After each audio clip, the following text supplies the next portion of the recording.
Hey everyone, welcome to class 8. So today we are going to start our very new chapter in civics, that is chapter 22, role of the parliament and law making in India.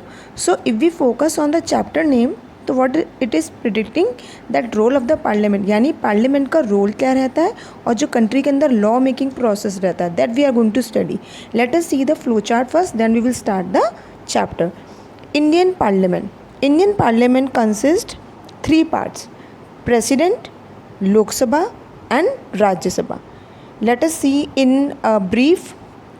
President of India, the first citizen of the country. He is elected for a period of 5 years. He has legislative, executive, financial, judicial and diplomatic powers. Lok Sabha, which is also known as lower house as well as house of the people. Who is the head of the Lok Sabha? The speaker is the head of the Lok Sabha. How many members, for how much period the members are elected? Members usually elected once every 5 years.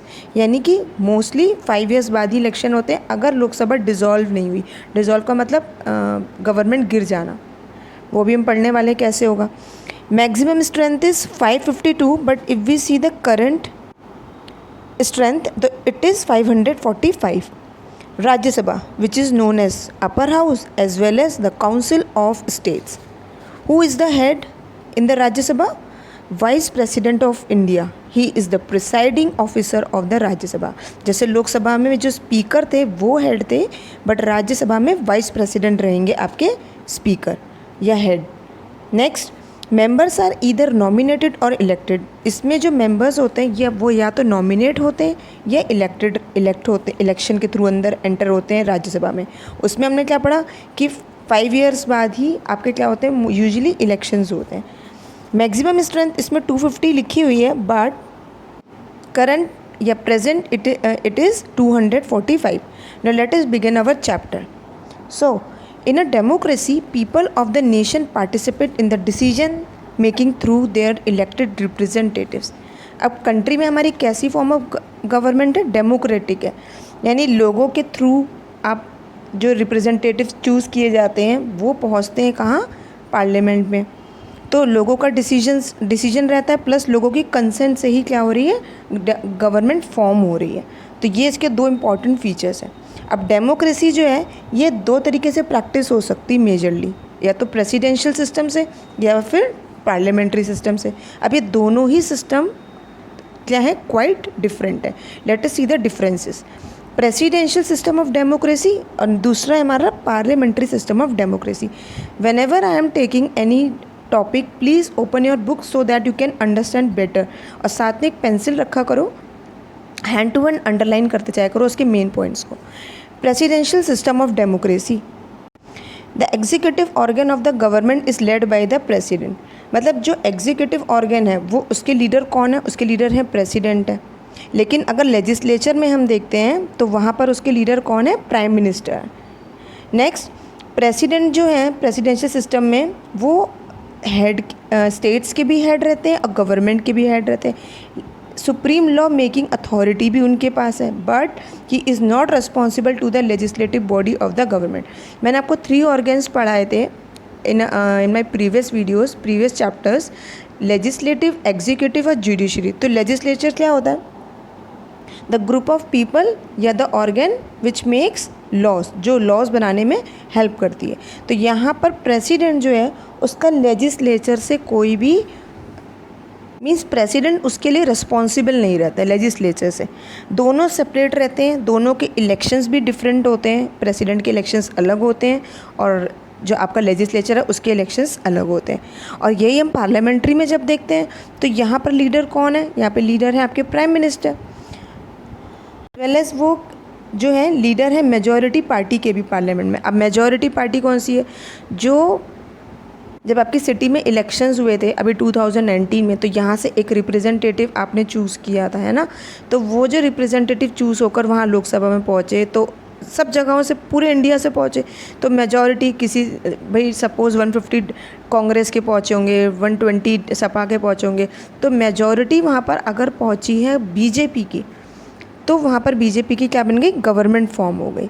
तो उसी party में से एक person क्या बनता है, leader बनता है, और उसी को हम क्या बनाते हैं, प्राइम मिनिस्टर बनाते हैं।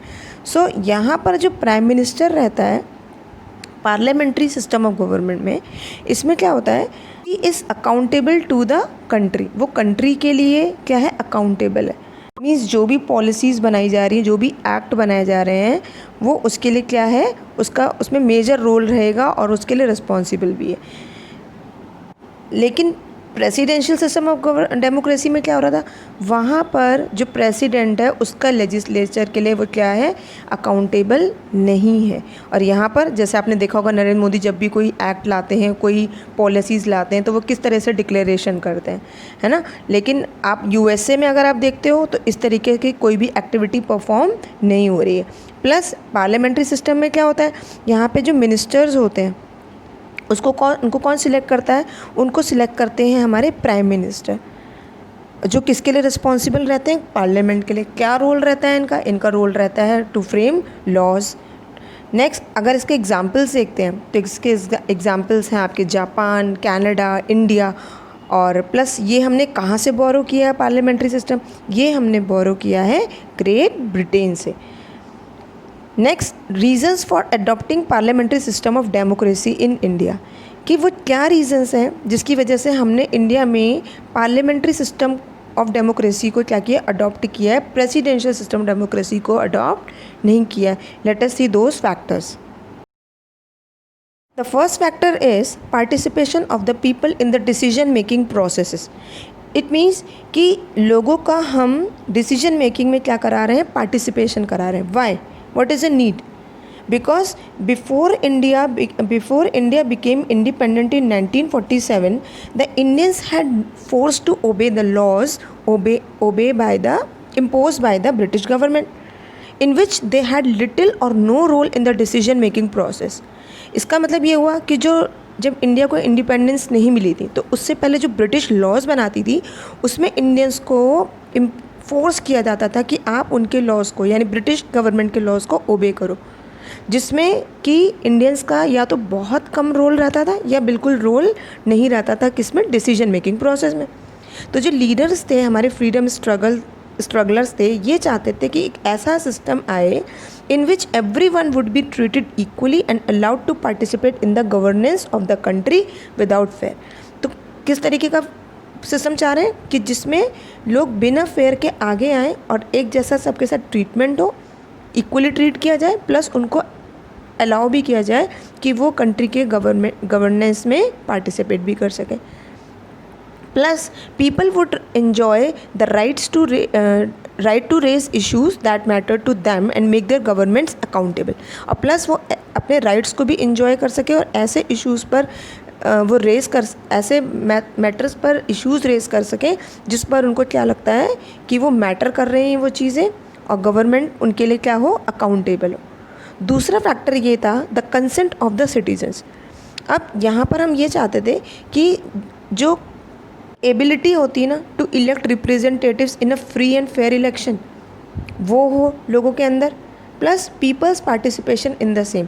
मतलब आप वोट तो कर सकते हो, अपने रिप्रेजेंटेटिव्स को चूज़ भी कर सकते हो, साथ में आप खुद भी उस पोजीशन के लिए क्या हो सकते हो, एज ए स्टैंड ले सकते हो। मतलब अगर आप पार्टिसिपेट करना चाहते हो इलेक्शन में तो आप वो भी काम कर सकते हो। And the results of the elections would represent the mood off the nation and it's citizens.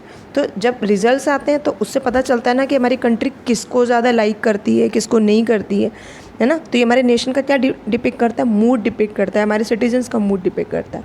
Plus elected representative would form government and represent the people in the parliament. अब जो इलेक्टेड यानी आपने जिनको चूज़ किया, जैसे यहाँ से पीलीभीत से आपने किसी को चूज़ किया या बरेली से किसी को चूज़ किया, तो ये जो इलेक्टेड रिप्रेजेंटेटिव्स होते हैं, जो विनर होते हैं, ये कहाँ जाते हैं, ये जाते हैं पार्लियामेंट को, और ये अपने लोगों को, अपने सिटी के लोगों को, ये अपने उस पर्टिकुलर एरिया के लोगों को क्या करते हैं, रिप्रेजेंट करते हैं। जैसे पीलीभीत से समय कौन है, वरुण गांधी है।